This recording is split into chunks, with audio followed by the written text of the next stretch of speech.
Setup करके रखें और सिमराइज करके रखें ताकि कम से कम टाइम में हम ज्यादा से ज्यादा डिलीवर कर सकें। जज़ाकल्लाह। अस्सलाम वालेकुम। अब मैं नेक्स्ट चीफ गेस्ट को बुलाता हूँ, शामिर भाई आए और अपना एक्सपीरियंस बताएं और कौन से बर्ड ब्रीड करवा रहे हैं वो भी बताएं। अस्सलाम वालेकुम, उम्मीद है आप लोग सब खैरियत से होंगे। मेरा नाम शामिर है और मैं कराची से एक ताल्लुक़ रखता हूँ और मैं एक बहुत यंग ब्रीडर हूँ। ठीक है, इतने टाइम गेम के अंदर इतना सब चीज़ें जो मेरा इतना हाई लेवल के ऊपर गया, तो इसके पीछे मेरे 2 मेंटर हैं। एक बैठे हुए हैं सुफियान सफरी और एक बैठे हुए हैं खुरम हलीम साहब। ठीक है, मैं लास्ट 7 ईयर से क्रॉस ब्रीड करवा रहा हूँ और रेयरिस्ट म्यूटेशन के ऊपर काम कर रहा हूँ। जैसे रिसेंटली रेयरिस्ट म्यूटेशन ब्लैक फेस वगैरह हुआ है, ब्लैक विंग हुग्रमोस वगैरह हुआ है और बहुत कुछ हो गया। और बाकी सुफियान भाई और खुरम भाई ने और डॉक्टर साहब ने सब कुछ बोल दिया है। और बाकी जो भी जेनेटिक्स जो आगे बातें वगैरह हैं, अगर आपको कोई इश्यूज़ वगैरह है तो आपको पेपर वगैरह आपको दे दिए गए। तो उसके अंदर अगर आपकी ब्रीडिंग के अंदर कोई इश्यूज़ आ रहे हैं कि ये अच्छा बर्ड कैसे प्रोड्यूस करना है, क्या ब्रीडिंग के अंदर क्या इश्यूज़ आ रहे हैं आपको, तो अगर कोई इश्यूज़ हैं तो आपको पेपर दे दिए गए, तो आप उसके अंदर रिटर्न करके आप मुझे बताएं। तो इंशाल्लाह ताला मुझसे बड़े ब्रीडर सुफियान भाई, खुरम भाई तो डिस्कशन करके तो आपको इंशाल्लाह अच्छे से अच्छा जो है आपको मशवरा देंगे। बहुत बहुत शुक्रिया।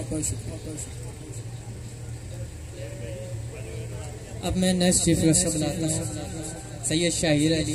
आप आएँ और ऑडियंस को बताएं आपने कौन से बर्ड रखे हैं और कब से ब्रीड करवा रहे हैं और अपना एक्सपीरियंस शेयर।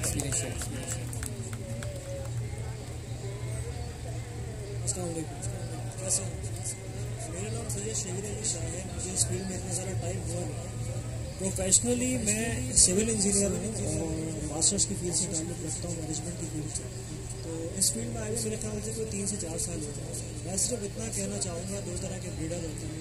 एक कमर्शियल एक्टिविटी करने वाले होते हैं जिनको सिर्फ अपनी इन्वेस्टमेंट डाल के प्रॉफिट से मतलब होता है। दूसरा ऐसा होता है जो हॉबीस्ट होता है। हॉबीस्ट के टारगेट्स होते हैं कुछ हर साल कि मुझे यहाँ तक पहुँचना है। वो जस्तजू करता है, मेहनत करता है, उसको अचीव करने की कोशिश करता है।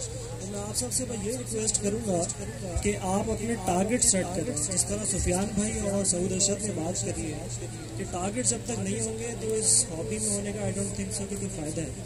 बाकी बात साथ होगी, जिस तरह सवाल होंगे उस तरह के जवाबात होंगे। सबसे इम्पोर्टेंट बात यह है कि मैंने जिनसे सीखा उनके साथ में स्टेज शेयर कर रहा हूँ। तो जैसे कि सऊद साहब हैं और आमिर साहब हैं, ये मेरे सीनियर्स हैं, मेरे मेंटोर हैं। तो उनके साथ स्टेज शेयर करना एक बहुत बड़ी बात है मेरे लिए। तो साथ साथ आप लोग कंटिन्यू करेंगे, इंशाल्लाह ताला आप भी एक अच्छी पोजीशन में पहुँचेंगे, मैं उम्मीद रखता हूँ। Thank you.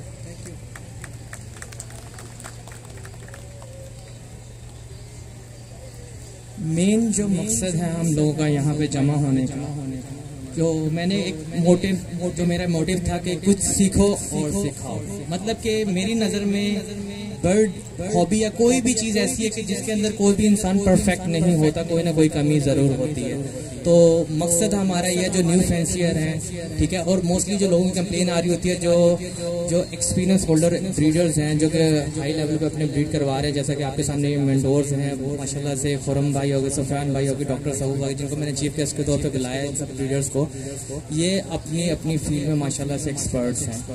तो जो एक न्यू फैंसियर और एक जो ओल्ड फैंसियर है, जो हॉबियर है, इनके बीच का जो गैप है ना, इसको कम करना है हमने, ठीक है।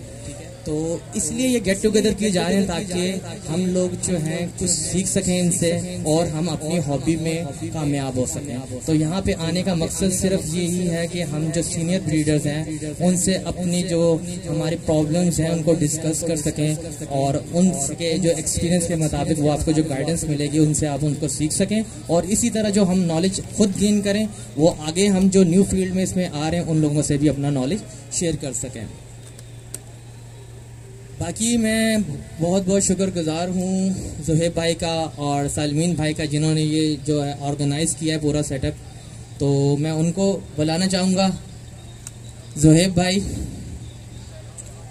आप आएँ और आके जो है आप बताएं कि आपके माइंड में क्या आया और आपने ये जो है आपने इसको आके डिस्कस करें।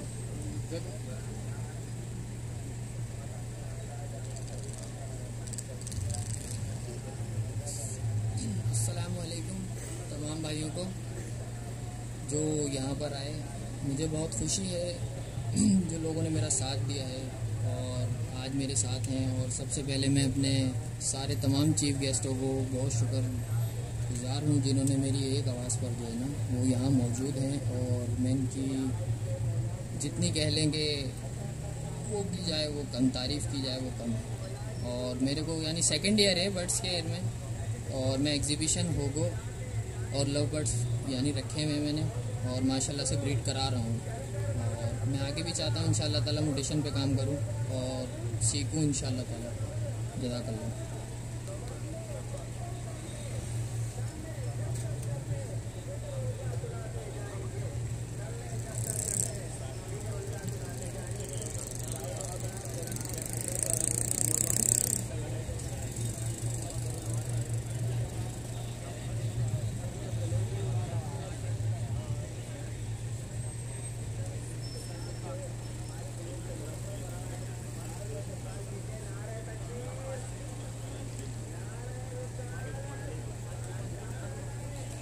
अब मैं रिक्वेस्ट करता हूँ जो भाइयों ने क्वेश्चंस हमारे पास रिटर्न में आए हैं तो उनको मैं स्टेज पे बुलाऊंगा 1 बाय 1, वो आए स्टेज पे और अपना क्वेश्चंस करें ताकि ऑडियंस भी सुन सके कि उनका क्या क्वेश्चन था और किस ब्रीडर ने किया है और किस मतलब कि वो ब्रीडर से उसका आंसर चाहते हैं।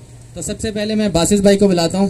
बासिस भाई स्टेज पे आए और आके आपका जो क्वेश्चन है वो आप आके बताएं, आपका क्या क्वेश्चन है, आप क्या पूछना चाहते हैं।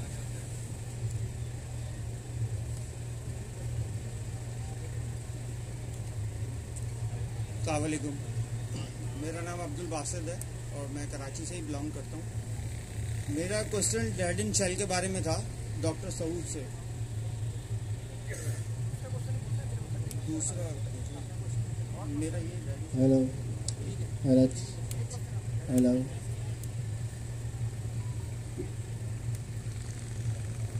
बासित भाई ने जो सवाल किया वो मेरा ख्याल है तमाम लोग कई दफ़ा कई ग्रुप पे सुन चुके होंगे और उस पर बहुत सारे लोगों ने डिबेट की है और उसको क्लासिफाई किया है। लेकिन आज इस महफिल के हवाले से हम भी उसको मद्देनज़र रखते हुए उसकी चीदा बातों को डिस्कस करते हैं। डेड इन शेल मतलब अंडे के अंदर बच्चा मर जाता है, उसकी बेशुमार वजूहत होती हैं। यहाँ पर जो सबसे ज़्यादा अकाउंटेबिलिटी लोग करते हैं कि ह्यूमिडिटी की वजह से जो है कम होने की वजह से बच्चा मर गया। ठीक है, एक ये भी उसकी वजह होती है। उसके अलावा एग के अंदर जो बच्चा ग्रो कर रहा होता है उसका जेनेटिकल मेकअप भी इसकी वजूहत बन सकता है। उसको जो हीट टेम्परेचर जो 37 पॉइंट कुछ डिग्री सेंटीग्रेड कंटिन्यूस 17-18 दिन 19 दिन चाहिए होता है, वो भी फ्लैक्चुअल होने की वजह से प्रॉब्लम कर सकता है। और उसके अलावा उस योग जो बच्चे को ग्रो करा रही होती है उसमें न्यूट्रिशनल एक्सट्रैक्ट की कमी यानी कि प्रोटीन की कमी ये भी इस पर इंटरेक्ट करती है। शेल का एग का जो शेल होता है जो कैल्शियम कोटेड होता है और उसके अंदर एक मेम्ब्रेन होती है जो इन्फ्यूजन डिफ्यूजन का काम करती है, मतलब अंदर और बाहर के प्रेशर को किसी भी किस्म का प्रेशर है उसको बैलेंस करती है। अगर वो मेम्ब्रेन या उसका शेल कमजोर होगा तब भी ये डेथ काज हो सकती है। बहुत सारी डिजीज ऐसी है जो वायरल कैरियर डिजीज है जो अंडे के अंदर डेथ काज करती हैं, उनका भी किरदार होता है। एबनॉर्मल एग्स जो नॉर्मली नहीं होते, जिनके अंदर फ्लूइड पूरा नहीं होता, योक सही तरीके से पूरी नहीं होती या योक और फ्लूइड को कवर करने वाली डोरियां कमजोर होती हैं, उसके शॉक लगने की वजह से भी डेथ काज हो जाती है। अर्लियर डेथ, पहले हफ्ते के अंदर एम्ब्रियो जनरेट हुआ और डेथ कर गया, इसके अंदर भी वीक जनरेशन, ठीक है ना, लैक ऑफ टेम्परेचर और ह्यूमिडिटी या फ्लैक्चुअलिटी, फीमेल का बिहेवियर भी उसमें किरदार अदा करता है कि वो सही तरीके से अपने अंडों को ब्रूड नहीं करती, और उसकी न्यूट्रिशनल योग भी उसका जामिन होती है। ये चंद चीजें होती हैं, इसके अलावा और बहुत सारी चीजें जो अगर हम डीप स्टडी के अंदर जाएंगे तो ये काज करती हैं। लेकिन सबसे पहले आप इन बेसिक चीजों को नोट करेंगे कि ये कौन सी चीज है ये जिसकी वजह से डेथ इन शेल हो रही है। तो मैं समझता हूं कि इनके तदारुक के लिए ये एक पूरा लेसन है, पूरा चैप्टर है। अगर हम ये समझते हैं कि जेनेटिकल मेकअप सही नहीं है तो हमें अपने पेयरिंग तोड़ के सही पेयरिंग लगानी होगी। अगर हम समझते हैं कि लेयर अच्छी नहीं है यानी कि मादा अंडे देने वाली अच्छी नहीं है, अंडे की क्वालिटी अच्छी नहीं आ रही है, तो हम मादा को चेंज करके दूसरी मादा अप्लाई करेंगे। अगर हम समझते हैं कि ब्रूडर अच्छा नहीं है, यानी कि माँ अंडों को सही से रही नहीं है, तो हम कोशिश करेंगे कि ऐसी मादा जो अपने 5-5 बच्चे निकालती है उन अंडों को वहां ट्रांसफर के ट्रायल करें। अगर हम ये समझते हैं कि उसकी शेल और उसकी योक के अंदर प्रोटीन लेवल या उसका कैल्शियम लेवल इम्बैलेंस है, तो हम कोशिश करेंगे कि नेचुरल सप्लीमेंट के तहत प्रोटीन लेवल और कैल्शियम लेवल को पूरा करने के बाद फीमेल को जो है ना ब्रीड पे लगाया जाए। अगर हम ये समझते हैं टेम्परेचर और ह्यूमिडिटी के मसले मसाइल आ रहे हैं, तो उसके लिए भी आजकल मॉडर्न साइंस आ गई है, हर चीज़ अवेलेबल है मार्केट में और बेशुमार लोग उस पर जो है ना काफ़ी चीज़ें लॉन्च कर चुके हैं, तो आप उसको भी अप्लाई कर सकते हैं। थैंक यू, अस्सलाम वालेकुम। अच्छा, एक मैं रिक्वेस्ट करूँगा सबसे, किसी किस्म के हेजिटेट होने की ज़रूरत नहीं है। ये ग्रुप कॉन्फ्रेंस चल रही है हम सब की, तो आपका कोई भी बच्चों वाला सवाल हो, बड़ा सवाल हो, बेवकूफ़ाना सवाल हो, आप सवाल कर सकते हैं। कोई घबराने की ज़रूरत नहीं, ऊपर आके करें, वहाँ बैठे बैठे अपना सवाल रिकॉर्ड कराएं, लेकिन कराएं ज़रूर, ताकि हम भी कुछ सीखें और आप भी कुछ सीख सकें, जो इसका मोटो है।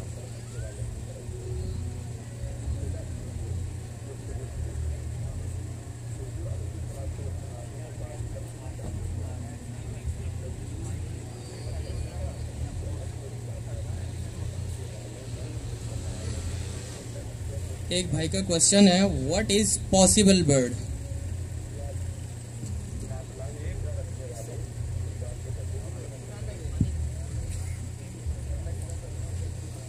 जी अस्सलाम वालेकुम।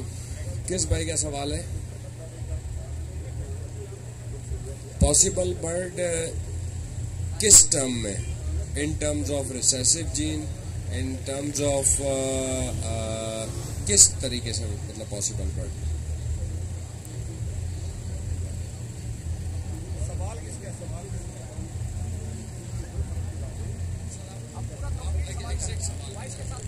पॉसिबल बढ़िया है रेसेसिव जी में। जी जी अस्सलाम वालेकुम। भाई का सवाल था कि पॉसिबल बर्ड क्या होता है। पॉसिबल बर्ड 2 कंफर्म स्प्लिट से जो प्रोड्यूस होता है वो पॉसिबल स्प्लिट कहलाता है। पॉसिबल स्प्लिट के अंदर जो बर्ड होता है, जो आप विजुअल जो आ जाता है आपके पास, जैसे आपने 2 फेलो होगोरोमो के स्प्लिट लगाए, उसमें से आपके पास एक बर्ड विजुअल फेलो आया और बाकी सारे पॉसिबल स्प्लिट आए।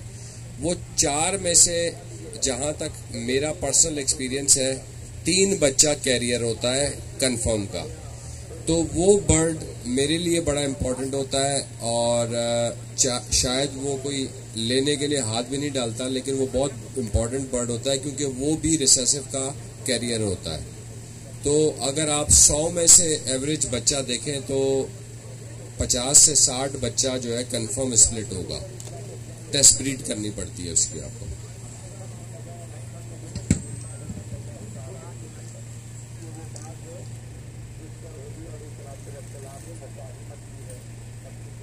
एक भाई का क्वेश्चन आया है कि ओपल जावा कैसे प्रोड्यूस कर सकते हैं और ओपल जावा रिसेसिव है या डोमिनेंट है?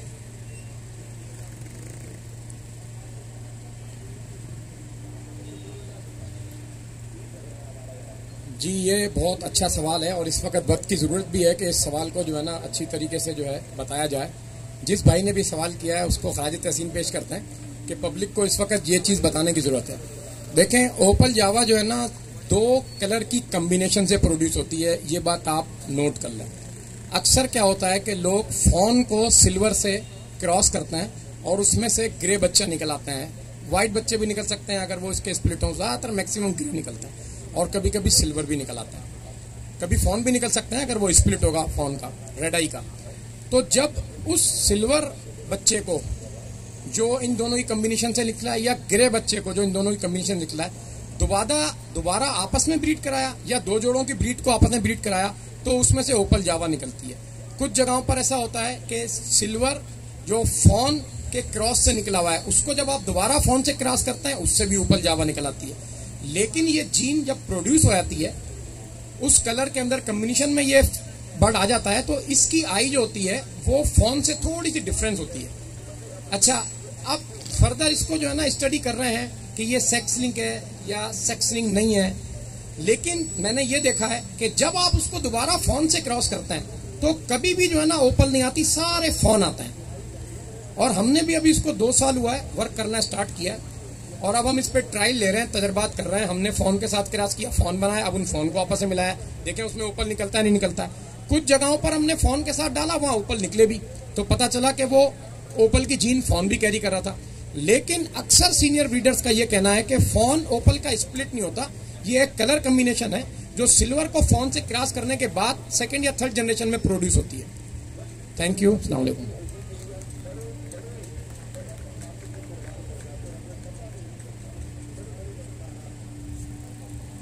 करें सवाल। आ रही आवाज आ रही है आपकी?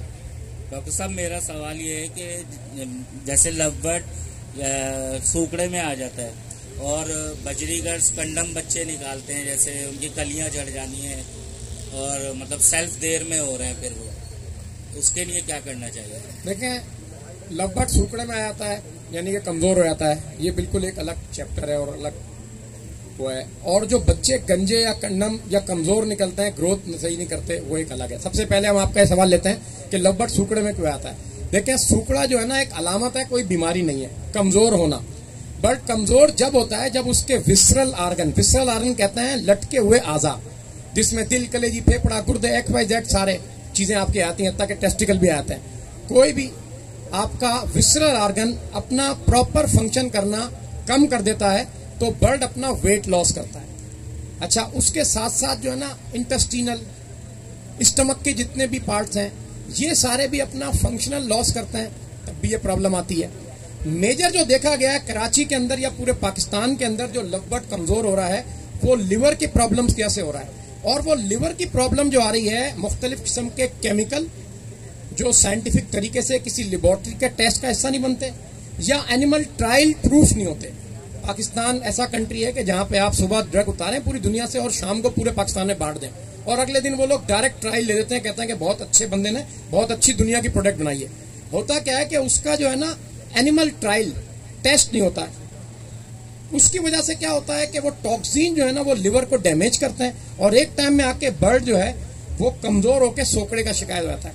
अच्छा, ये जरूरी नहीं कि उन टॉक्सिन की वजह से हो रहा, और बहुत सारी बीमारियां भी ऐसी हैं जो आंतों की बीमारी है, मैदे की, उसके अलावा और बहुत सारी बीमारियां हैं जिसकी वजह से ये बर्ड कमजोर हो जाता है। तशखीस की जरूरत है कि बर्ड में कौन सा मर्ज है जिसकी वजह से वो कमजोर हो रहा है, और ये लेबोरेटरिकल टेस्ट आपको बता सकता है कि आपके विसरल ऑर्गन के लेबोरेटरिकल टेस्ट लगे जिसके अंदर वो बताएं कि भाई आपका लिवर यानी कि LFT जब आपने कराई तो लिवर फंक्शन लॉस हो गया, आपने देखा कि मेटाबॉलिक डिसऑर्डर है यानी कि आपका निजाम डिस्टर्ब हो गया, आपने देखा ब्लड के अंदर किसी चीज की कमी है जिसमें RBCs की कमी हो सकती है और बहुत सारी चीजों की कमी हो सकती है जिसकी वजह से ये, आपने देखा किडनी फेलियर हो रहा है, किडनी के कुछ नेफ्रॉन जो है ना वो काम नहीं कर रहे, फिल्ट्रेशन का मसला नहीं कर रहे, जिसकी वजह से कमजोर होते आ रहा है और एक टाइम में एक्सपायर हो रहा है। लेकिन प्रॉपर इन मर्जों की तशखीस की जरूरत है। लेबोरेटरियां कराची में अवेलेबल है, हमें अब अवेयर होकर उन लेबोरेटरीज से ये सारी चीजें टेस्ट करानी होंगी।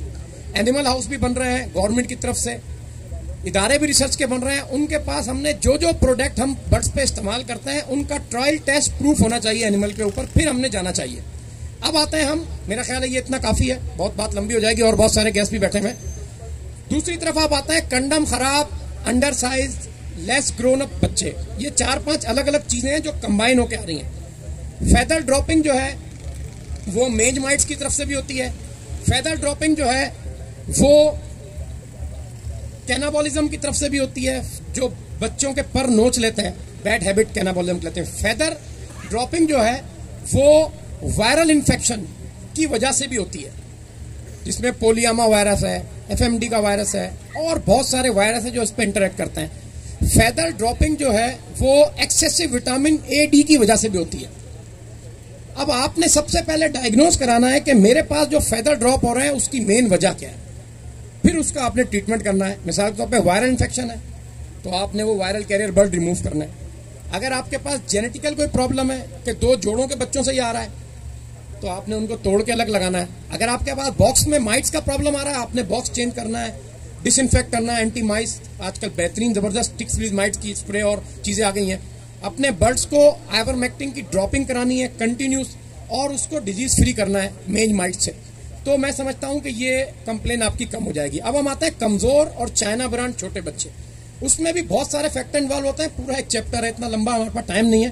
तो मुख्तसर ये होता है कि हमारे यहाँ थायमीन की कमी, बी कॉम्प्लेक्स की कमी और विटामिन की कमी और प्रोटीन की डेफिशिएंसी की वजह से बच्चे ग्रोथ नहीं करते, या जेनेटिकल प्रॉब्लम होते हैं इनब्रीड होने की वजह से। एक ही माँ बाप के कंटिन्यूस बच्चे को कॉमन बजरी में लोग मिला रहे होते हैं, या एक ही जनरेशन के बच्चों को आपस में लगा रहे होते हैं, एक ही खानदान के, वो भी ये प्रॉब्लम देते हैं। तो अब आपने इसको अपनी ऑब्जर्वेशन से देखना है कि मेरे जोड़े में फॉल्ट है या मेरी खुराक में मसला है। न्यूट्रिशनल वैल्यूज आपने अपने बर्ड की पूरी करनी है। विटामिन आपको सब्जियों से मिल जाते हैं, प्रोटीन आपको अंडा, झींगा, मछली और जितने भी सीरियल्स हैं, ग्रेन्स हैं, दालें हैं, उनसे मिल जाती हैं।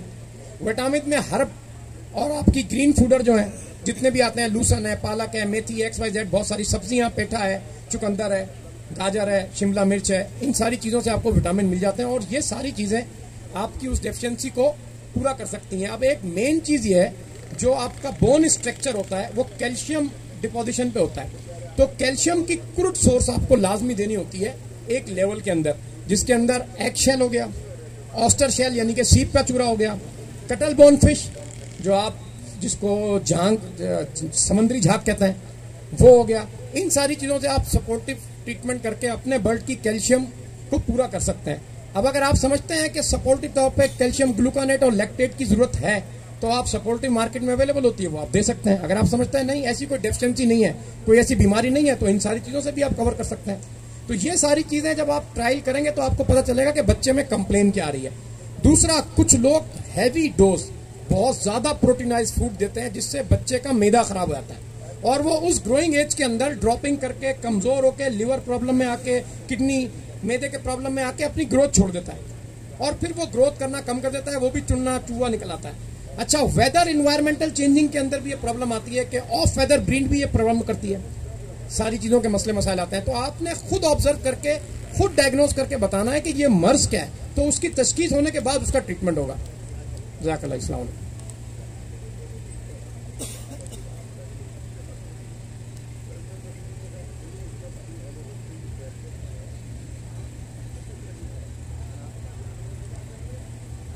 अच्छा, एक भाई ने सवाल किया है कि फॉन जावा और ओपल जावा की ब्रीड लाइन को कैसे स्ट्रॉन्ग कर सकते हैं। देखें, किसी भी रेड आई फैमिली को स्ट्रॉन्ग करने के लिए एक सिंपल फार्मूला है कि आप उसको ब्लैक आई के साथ क्रॉस करें और उसका स्प्लिट बनाएं। दूसरी चीज ये है कि दो अलग अलग खानदान के बर्डों को जब आपस में आप मिलाएंगे, अगर आप सेम रेड आई मिलाना चाहते हैं, उससे भी आपकी बेहतरी आ सकती है। लेकिन बेहतर तरीका यही है कि आप ब्लैक आई जीन उसमें डालें, नॉर्मल ग्रे अच्छे बच्चे पालने वाले जावा को लेके फॉन का स्प्लिट बनाएं उसमें, और उन जब आपस में आप बर्ड को ब्रीड कराएंगे तो उसमें से वो रेड आई बर्ड प्रोड्यूस होगा, उसको फर्दर आप करें। दूसरी चीज उसने ये रखी, जावा फूल के बैठ जाती है। देखें, फूल के बैठना भी एक मर्ज की अलामत है, उसमें आप कभी भी ये तयन नहीं कर सकते कि किस मर्ज में आ गई है।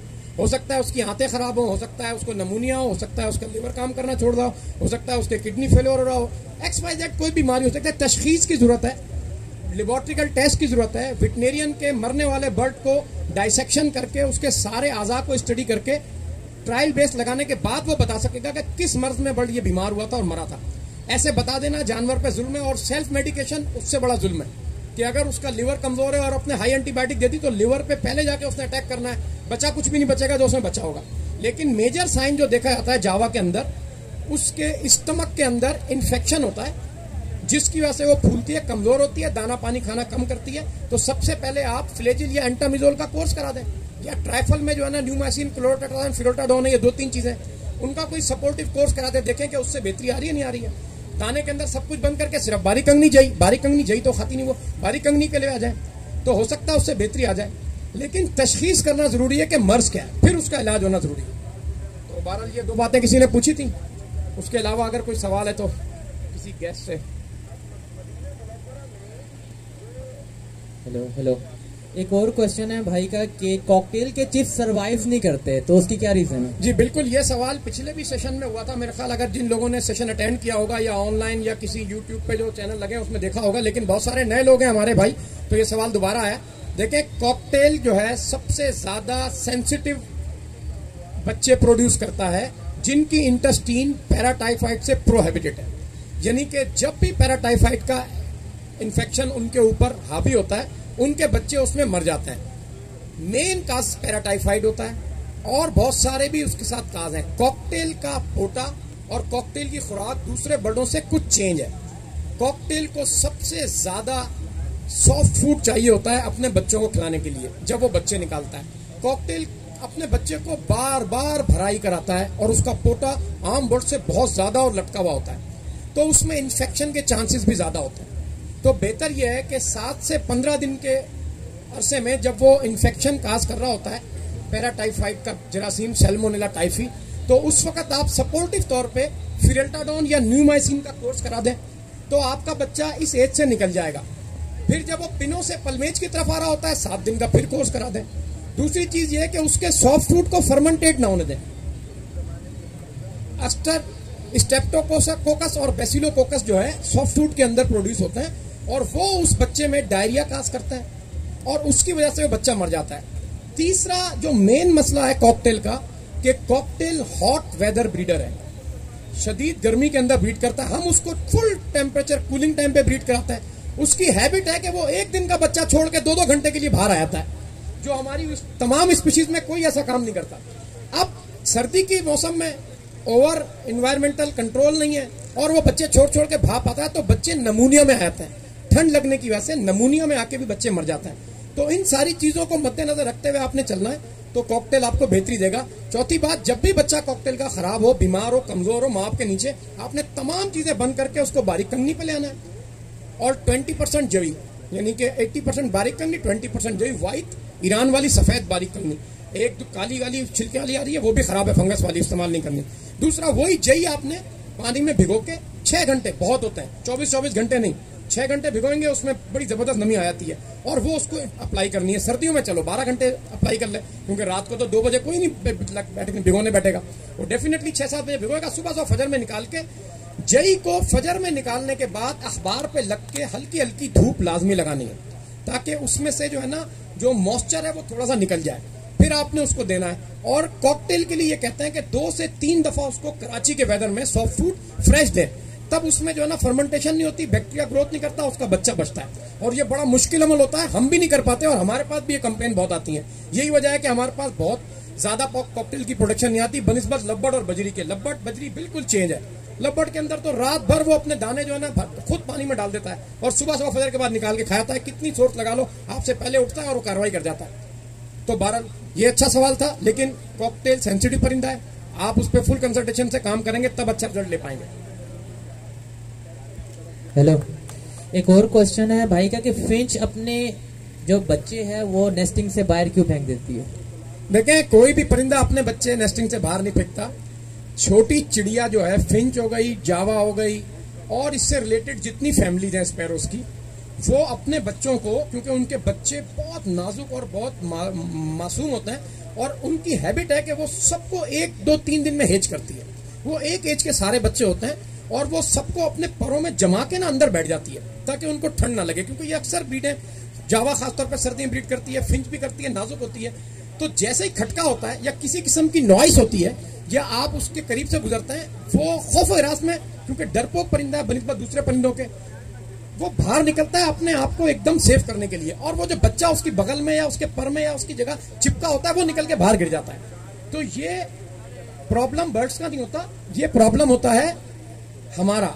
अच्छा, कुछ बर्ड जो होते हैं उनका बिहेवियर होगा ऐसा कि वो बाहर फेंक रही है, अंडे बच्चे बाहर फेंक रही है, तो वो बैड हैबिट है, उसको हम चेंज नहीं कर सकते। उसको हम रेस्ट करा के, उसको दूसरे मामलात में लगा के, उसका सॉफ्ट फूड चेंज करके, उसको नेस्टिंग चेंज करके, बॉक्स चेंज करके चेंज कर सकते हैं। लेकिन कंटिन्यूस अगर वो ऐसा बिहेव कर रही है तो उसको ब्रीडिंग एफिशिएंसी से हटा के रेस्ट पे डाल के ट्रायल करें, नहीं होता तो उसको कलबर्ट कर दें, लेकिन उस पर कीमती तजर्बात करके अपना कीमती टाइम जाया ना करें। हेलो, एक क्वेश्चन है कि जावा अपने अंडे खाती है तो उसका क्या सोल्यूशन है? देखें, जावा मेरे पास मेरे ख्याल 300-400 जोड़ा लगा हुआ है। आज तक कभी ऐसा देखा नहीं कि जावा ने अपने अंडे खाए हो, लेकिन अगर वो अंडे खाती है तो इसका मतलब है कोई न्यूट्रिशनल डेफिशिएंसी है जिसकी वजह से वो ऐसा कर रही है। आप उसकी न्यूट्रिशनल डेफिशिएंसीज को कवर करें और फिर देखें उसकी बैड हैबिट खत्म होती है या नहीं होती। अगर फिर भी नहीं होती तो फिर आप उसको ब्रीडिंग एफिशिएंसी से निकाल दें, क्योंकि ऐसी हैबिट जो है ना वो कम चेंज होती हैं और टाइम ज़्यादा ज़ाया होता है। तो बेहतर यह है कि उसको आप जो है ना पेट बर्ड के तौर पे मार्केट में दे दें और आप प्रोडक्शन के अंदर वैसे बर्ड को ब्रीड कराएं जिनमें इस किस्म के बिहेवियर ना हो। लेकिन मेरी अभी तक नॉलेज में कभी ऐसा मुझे नोटिस में नहीं हुआ कि मेरी किसी जावा ने अपने अंडे तोड़ के खाया और उसका छिलका अंदर पड़ा रह गया हो। टूट जाते हैं, कच्चे अंडे कमजोर होते हैं, किसी में डेफिशिएंसी हो गई, ओल्ड एज बर्ड हो गया, वो अंडे बैठता है, कैल्शियम पूरा नहीं होता छिलके के ऊपर, वो अंडा टूट जाता है। तो हम उसको कहते हैं कि खुद तोड़ के खा रही है और उसके पेट पे चिपका हुआ होता है, लेकिन उसका अंडा कमजोर होता है जिसकी वजह से या बेडिंग अच्छी नहीं होती या नेस्टिंग अच्छी नहीं होती। तो ऐसा हो सकता है। जावा में ये हैबिट मैंने देखी नहीं कभी जनाब। Thank you sir. अस्सलाम वालेकुम।